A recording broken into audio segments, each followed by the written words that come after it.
우리가 같이 읽은 본문 거기에 보면 하나님께서 드디어 사사 이제 기드온을 불러서 이스라엘을 이제 구원하시는 거죠. 1절부터 10절 거기에서 여호와께 간절히 부르짖었다. 근데 그때 하나님께서 이스라엘 민족에게 이렇게 대답하십니다. 그러니까 하나님의 사자, 한 선지자를 보내세요. 그래서 두 가지를 말씀하세요. 자, 첫 번째, 하나님이 선지자의 입을 통해서 이렇게 말씀하시는 거예요. 내가 너희를 애굽 땅에서 구원해 냈다. 그리고 지금 너희가 살고 있는 이 가나안 땅까지 인도해서 이 땅을 너희들에게 주었다. 이게 첫 번째 얘기입니다. 구약 성경에서는 하나님께서 이스라엘 민족의 죄악을 책망하실 때 늘 처음 얘기를 자꾸 반복하십니다. 애굽에서 너희를 내가 건졌지.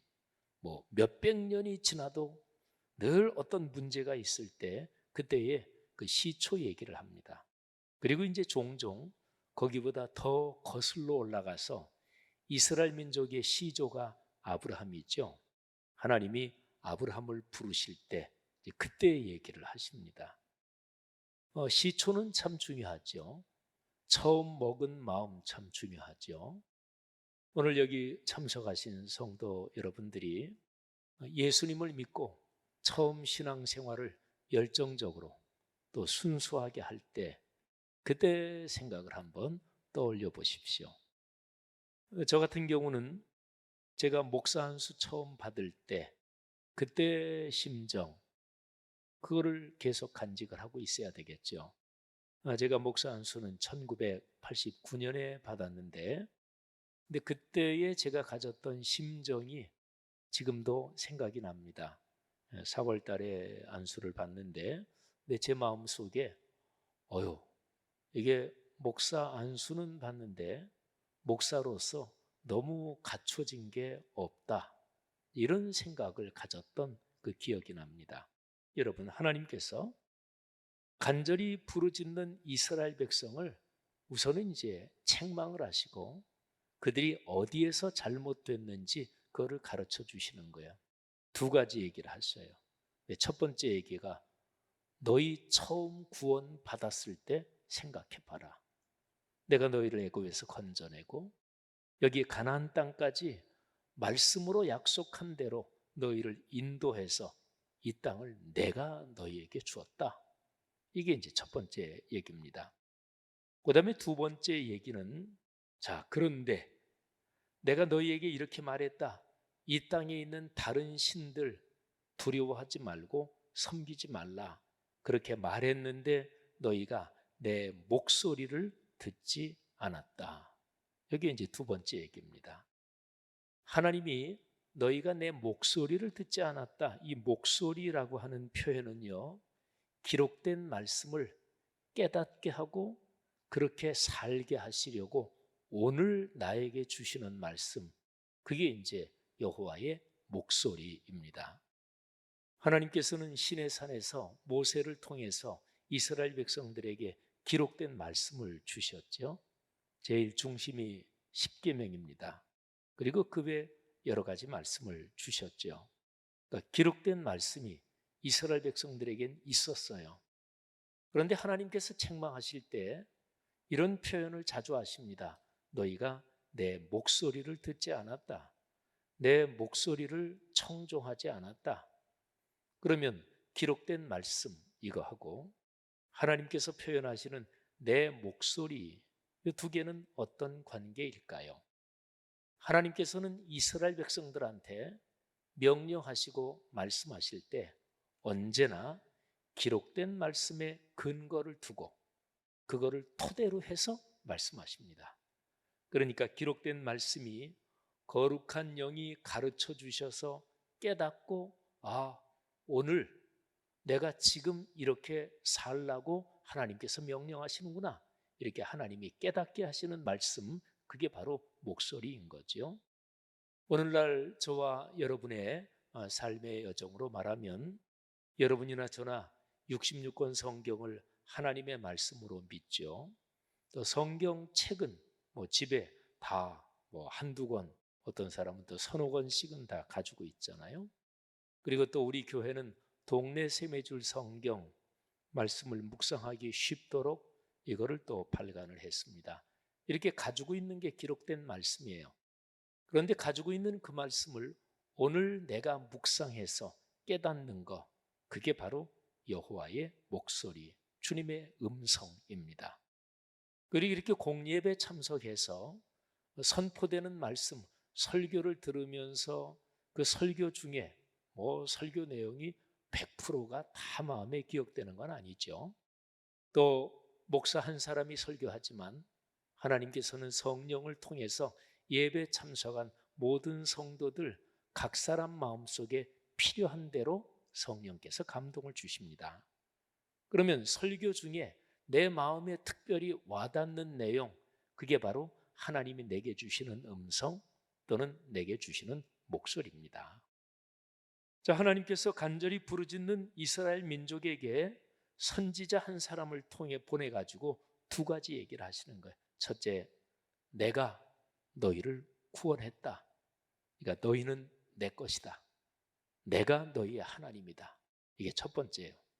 두 번째, 그런데 내가 너희의 하나님이고 너희는 내 것이니까 너희가 마땅히 당연히 내 목소리를 들어야 하는데 너희가 그러지 않았다. 이게 두 가지를 하나님이 말씀하시는 거예요. 아주 중요한 얘기죠. 이 말씀은 오늘날 우리 그리스도인들에게도 정확하게 적용이 됩니다. 그러니까 여러분과 저는 하나님과의 관계에서 제일 중요한 사건이 예수 그리스도의 십자가 사건을 내가 깨닫고 그리고 하나님의 자녀가 된 구원받은 사건이잖아요. 구원받은 여러분과 저는 하나님의 사람입니다. 하나님의 자녀죠. 또 여러분과 제가 걸어가는 인생길에서 나의 주인이신 분은 바로 하나님 그분이십니다. 자, 그러면 그분이 나의 주님이시고 또 그분이 나를 구원하신 분이니까 우리는 당연하게 마땅하게 하나님의 목소리, 하나님의 음성을 따라 그분의 뜻을 따라 사는 거죠. 그 구체적인 방법이 날마다 말씀을 묵상하는 것이요, 또 공예배의 자리를 지켜서 하나님을 찬양하고 기도하며 그 말씀을 듣는 것이죠. 사랑하는 성도 여러분들이요, 기도원 시대에 하나님이 선지자를 보내서 말씀하신 이 두 가지, 이것이 여러분과 제 삶의 중심에 늘 자리 잡기를 주의 이름으로 축복합니다. 자, 이렇게 책망을 하고 나서 이제 하나님의 그 사자가 드디어 이제 기드온을 부르는 거예요. 구체적으로. 근데 그때 기드온이 이거를 타작하는데 포도주 틀에서 타작했습니다. 그러니까 밀을 타작하지 않는 것처럼 몰래, 그러니까 미디안 사람들에게 들키지 않으려고. 참 슬픈 모습이죠. 자, 그런데 이런 기드온에게 하나님의 사자가 나타나서 이렇게 말씀합니다. 큰 용사여, 여호와께서 너와 함께 계시도다. 어색하지요. 이렇게 부르는 호칭이요. 제가 조금 전에 말씀드렸던 것처럼 여기에 본문에 나오는 기드온의 모습은 뭐 담대하고 용감한 그런 모습이 아니죠. 뭐 거침이 없이 겁이 없는 그런 모습하고는 거리가 멀죠. 그런데 하나님의 사자가 기드온을 이렇게 부릅니다. 큰 용사여. 자, 기드온의 현실은 전혀 큰 용사가 아닙니다. 지금 기드온의 상황은 굉장히 두려워하고 소심하고 뭐 하나님의 일꾼으로 뭐 나설 그 사실은 여건이 되질 않습니다. 그런데 하나님께서는 그렇게 부르십니다. 큰 용사여. 자, 이 말씀에 어떤 뜻이 담겨 있을까요? 자, 그거는 조금만 뒤로 미루고 하나님의 사자가 이렇게 부르니까 기드온이 다음과 같이 대답합니다. 기드온이 세 가지를 얘기하는데 이 세 가지가 전부 다 큰 용사하고는 거리가 멀게 대답합니다. 첫 번째는 가까운 과거를 불평합니다. 오늘 본문 말씀 13절에 보면 기드온이 이렇게 얘기를 해요. 오 나의 주여, 여호와께서 우리와 함께 계시다면 어찌하여 이 모든 일이 우리에게 일어났습니까? 그러니까 지금 미디안 사람에게 지배를 당하고 경제적으로 궁핍하고 꼼짝 못하고 눌려 사는 이 일이 왜 우리에게 일어났습니까? 이런 질문이죠. 바로 근자에 일어난 가까운 과거에 대한 불평입니다. 두 번째는 먼 과거에 대해서 또 의심하고 불평합니다. 그 뒤에 이런 얘기가 이어집니다. 또 우리 조상들이 일찍이 우리에게 이르기를 여호와께서 우리를 애굽에서 올라오게 하셨다. 그리고 그때에 이적과 표적을 베푸셨다. 우리 조상들이 우리에게 귀에 못이 박히게 해준 얘기입니다. 그런데 그게 무슨 효과가 있습니까?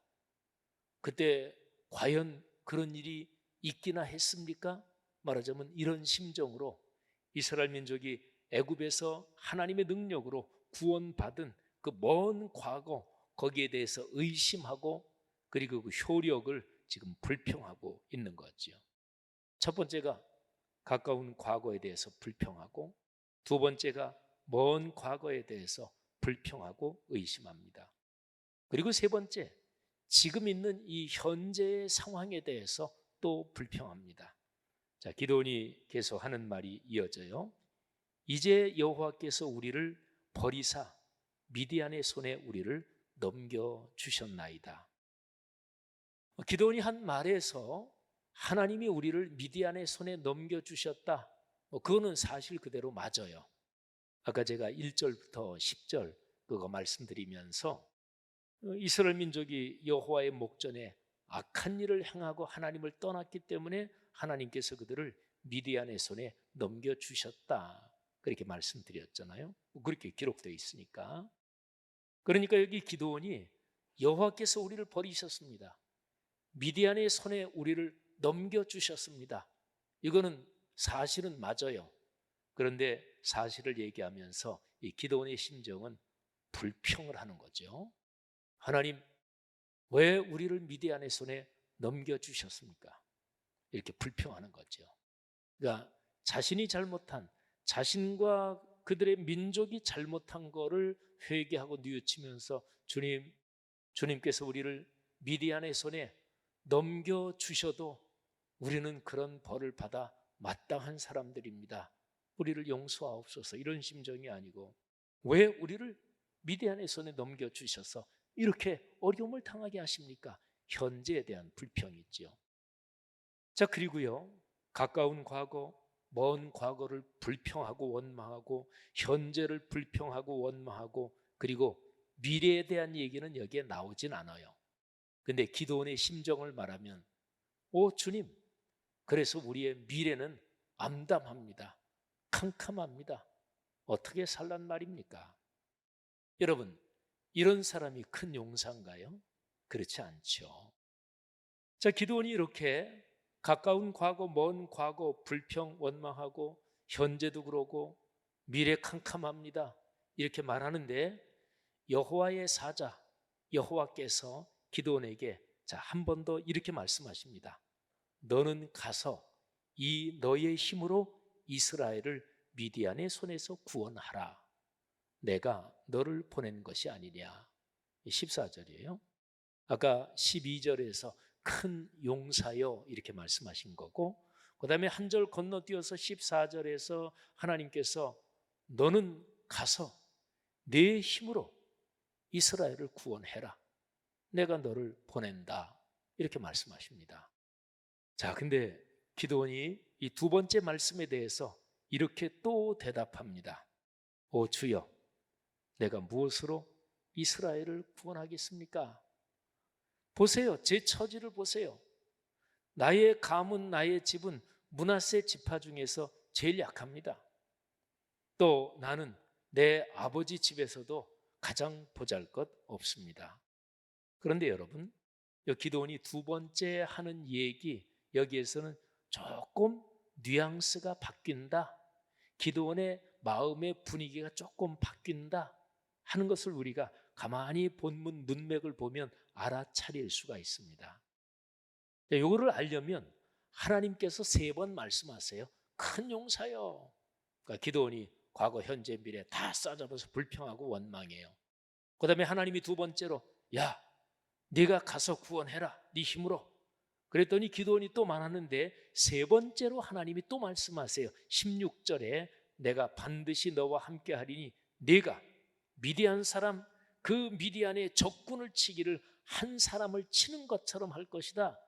하나님이 3번째 말씀하시니까 그 다음에 기드온의 반응은 긍정적으로 돌았습니다. 기드온이 이렇게 얘기를 해요.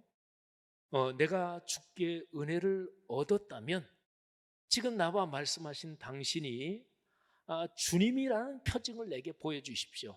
잠깐만 기다리시면 제가 예물을 가지고 돌아올 테니까 제가 돌아올 때까지 떠나지 마시고 여기 좀 계세요. 그러니까 그 하나님의 사자가 알겠다. 내가 돌아올 때까지 내 여기 있을 테니까 걱정 말고 돌아봐라. 3번째 기드온의 반응을 보세요. 주님이 맞다면, 주님이 보내신 사람이 맞다면 잠깐 제가 예물을 드리고 경배하고 더 말씀을 들을 테니까 여기 계십시오. 3번째는 기드온이 긍정적으로 돌아섰죠. 그렇죠? 그러니까 아주 적극적으로 알겠습니다. 제가 목숨 바쳐 순종하겠습니다. 그렇게는 아직 어림도 없어요. 그렇게는 안 됐어요. 하지만 적어도 내가 보니까 당신이 주님이 보내신 사람인 것 같습니다. 제가 먼저 예물을 드리고 계속해서 말씀을 듣겠습니다. 잠깐 기다리십시오. 3번째는 긍정적으로 돌아섰잖아요. 어쨌든 조금은 방향은 돌이켰죠. 그러니까 기드온이 2번째 한 말은 이게 분위기가 조금 바뀌는 중인 거예요. 기드온이 2번째 대답한 말, 주님, 내가 뭘 가지고 내가 그 일을 하겠습니까? 므낫세 지파 중에서 우리 가문 보잘것없고 우리 가문 중에서 나는 또 그렇습니다 하고 자기의 처지를 좀 부족하고 보잘것없다고 얘기하지만 뭔가 마음 자세가 조금은 변하는 거지요. 자, 여러분, 오늘 제 설교 제목이 큰 용사여, 이게 설교 제목이에요. 지금까지 우리가 본 기드온의 모습은 큰 용사답지 않습니다. 큰 용사라고 부를 수가 없는 모습이지요. 오늘 본문 18절까지만 보면 겨우 이제 주님이 보내신 사람이 맞다면 잠깐 좀 기다려 주세요. 제가 예물을 드리겠습니다. 이 정도까지만 됐어요. 이걸 가지고 큰 용사라고 얘기할 수 없잖아요. 물론 나중에 쭉 읽어가 보면 기드온은 큰 용사로 그렇게 활동을 합니다. 그런데 오늘 여기 본문 말씀에서는 아닙니다. 그런데요, 오늘 본문 말씀에 기드온이 큰 용사다, 하나님의 사자가 그렇게 부른 이유가 오늘 본문에 나와 있습니다. 자, 12절, 14절, 16절 짝수절이네요. 그죠? 짝수절에 여호와의 사자가 기드온에게 말씀하시고 그 다음에 그 사이사이 있는 홀수절에서는 기드온이 대답하는 내용이 들어있어요. 근데 여호와의 사자가 기드온에게 말씀하시는 내용을 보면 거기에 공통적인 구조가 있어요. 제가 오늘 설교를 시작하면서 구조, 주제 파악, 개념 이런 걸 얘기했죠. 그러니까 기드온이 왜 큰 용사인지 오늘 본문에 기록이 되어 있어요. 자, 12절 보면 큰 용사여, 그리고 뒤에 이런 말씀이 나옵니다. 여호와께서 너와 함께 계시도다.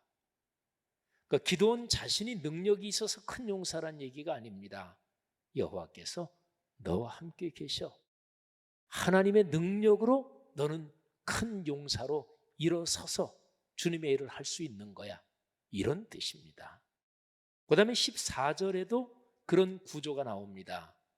너는 가서 내 힘으로 구원해라. 그리고 그 뒤에 이런 표현이 나옵니다. 내가 너를 보낸다. 내가 너를 보내는 것이 아니냐. 모세를 기억하십니까? 하나님께서 모세를 불러서 애굽에서 고통당하고 있는 이스라엘 민족을 구원하려고 할 때 하나님께서 부르시는데 모세가 계속 거절하지요.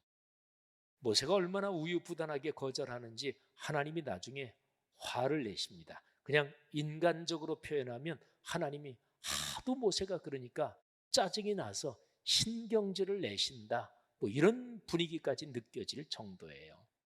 근데 하나님께서 모세, 너 대단한 사람이야. 너는 그만한 능력이 충분히 있어. 하나님도 그 말씀하신 거 아니에요. 내가 너와 함께 간다. 모세 때도 그러셨어요. 하나님이 부르시는 사람은 누구나 다 마찬가지예요. 교회 공동체에서 하나님의 일을 감당하고 계시는 여러분들 중에서 내가 이 일은 잘해, 다른 사람보다, 그런 생각이 들면 그거는 이미 착각하고 있는 거예요. 하나님의 교회에서 하나님이 맡기신 모든 일은 하나님이 함께 하시고 하나님이 힘을 주시고 하나님이 하게 하시는 것입니다. 근데 이거는 그리스도인의 삶에서 교회에서뿐만이 아닙니다. 내 가정과 사회, 인생 걸어가는 모든 일에 다 똑같이 적용되는 원리입니다. 자, 마지막 16절, 여기에도 지금 말씀드린 똑같은 구조가 나옵니다. 16절, 내가 반드시 너와 함께 한다. 그래서 내가 미디안의 많은 군대를 칠 때 한 사람을 치듯 내가 그렇게 승리할 수 있을 것이다. 사랑하시는 여러분, 여러분이나 저나 그리스도인으로 살아가면서 이런저런 일을 겪습니다. 어떤 일은 어렵습니다. 어떤 일은 이 정도 일이야 뭐 내가 넉넉하게 하지, 그러면서 아주 기분 좋게 처리할 그런 일들도 있습니다. 어떤 일은 너무 힘겨워서 참으로 인생 어떻게 살아가나 이렇게 어려울 때도 있습니다. 또 가장 가까이 있는 내 주변 사람도 제 아무리 설명해도 다 이해시킬 수 없을 정도로 내 심정이 참담하고 죽을 것 같은 그런 심정이 들 때, 그런 삶의 상황도 있습니다. 여러 가지 삶의 상황 중에서 우리 그리스도인이 살아갈 수 있는 근거, 그거는 바로 하나님이 함께 계신다는 것입니다. 성도 여러분들이요, 어려운 일이 있을 때 이 사실을 꼭 기억하시기를 바랍니다. 하나님이 여러분과 함께 계십니다. 다 이해할 수 있다, 그 얘기하는 거 절대로 아니에요. 누가 이해할 수 있대요? 삶을 이해한다는 사람은 삶이 뭔지 조금도 모르는 사람이에요. 내 삶이 잘 나가고 잘 될 때 그때는 다 이해되는 것 같아요. 그런데 그렇지 않습니다. 삶은 이해하는 게 아닙니다. 내 앞에 주어진 삶을 덥석 끌어안고, 우리는 그리스도인이니까 하나님이 나와 함께 계셔. 그래서 덥석 꽉 끌어안고 걸어가는 거예요. 그때 하나님께서 역사하십니다. 믿으시기를 바랍니다. 그런 축복을 경험하시기를 바랍니다. 그리고 우리의 삶이 기쁘고 즐거울 때 그때도 특별히 기억해야 됩니다. 내 삶이 잘 나갈 때 하나님이 나와 함께 계시다는 거 잊어버리면 그건 뭐 10중 8구, 아니 뭐 열이면 열 뻔하죠. 반드시 교만해지고 그래서 넘어집니다. 그래서 잘 될 때 하나님을 멀리하고 떠나는 사람이 부지기수입니다. 이스라엘 민족도 그랬어요. 언제나 잘 되면 하나님을 떠나요. 그리고 어려울 때 다시 하나님께 부르짖죠. 어려울 때나 잘 될 때나 하나님이 나와 같이 계시다, 이 사실을 꼭 기억하고 마음에 붙잡고 인생길 걸어가시기를 주의 이름으로 축복합니다.